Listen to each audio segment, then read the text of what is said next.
Hey everyone, welcome to Bourbon Bites, whiskey reviews with a gaming twist. I'm Clifton, and today we're reviewing Parker's Heritage Heavy Char Bourbon. So this is the 2020 release of the Parker's Heritage series. I do want to give a big shout out to Heaven Hill, who sent me this sample to review.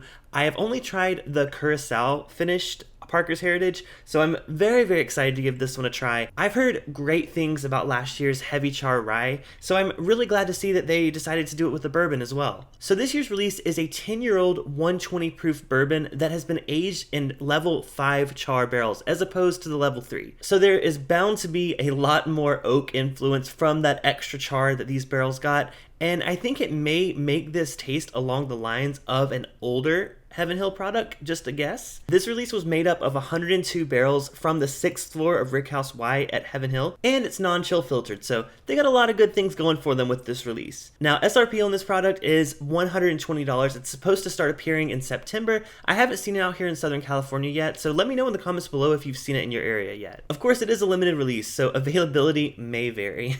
Now, based on the color, you can tell that this is a well-aged bourbon. We do know this is their traditional bourbon mash bill of 78% corn, 12% malted barley, and 10% rye. On the nose, this really shines with the oak. I think I don't typically get a lot of oak on a lot of Heaven Hill products, so I think this is a very welcome addition to the Heaven Hill brand. I know you get it some on like the 12-year Elijah Craig barrel proofs. It almost highlights more of a vanilla note. Normally with Heaven Hill products, I get a baked good note, but for me, the vanilla is what's kind of coming out as well as the oak. Those wood sugars on the nose definitely are very apparent. I think it gives it kind of like a little bit of like a maple syrup kind of nose. Definitely sweet, but I think it's still more of like a sweet vanilla than the typical baked good note that I get on a lot of Heaven Hill products. So let's go ahead and give it a taste. Cheers, you guys.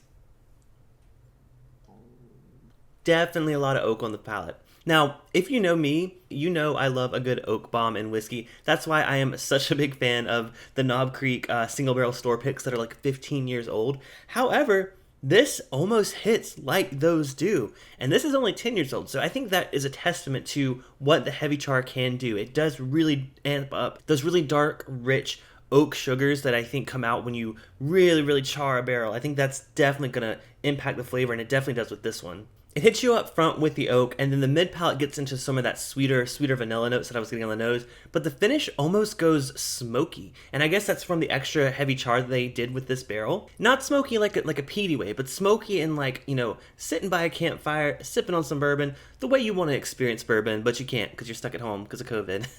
You know, for 120 proof, this actually doesn't drink that hot. It's actually very approachable. I mean, you know how some Elijah Craig barrel proofs are really hot, especially if you don't add any water. Definitely get a good Kentucky hug going down. That's something I definitely appreciate on these cooler fall nights leading into winter. I think this is perfect time to release a bourbon that is this warm and this smoky. I think it fits with the season very well. So overall, for $120 MSRP, I think this would get a recommend from me if you're someone that really likes those deep, dark, rich, oaky notes. A lot of people may find that a bit of a turnoff. It's not as stringent like some over-oaked products are. This doesn't feel over-oaked, but it does highlight a lot of that oak. So if that's not your thing, you may want to skip this, but if you're someone like me that really loves that on a nice 15, 16-year-old Knob Creek store pick, you're going to like this. And I think at $120, it's a little high, but you got to think this is a limited release. It happens once a year. It comes in a nice bottle, which I'll show you right here.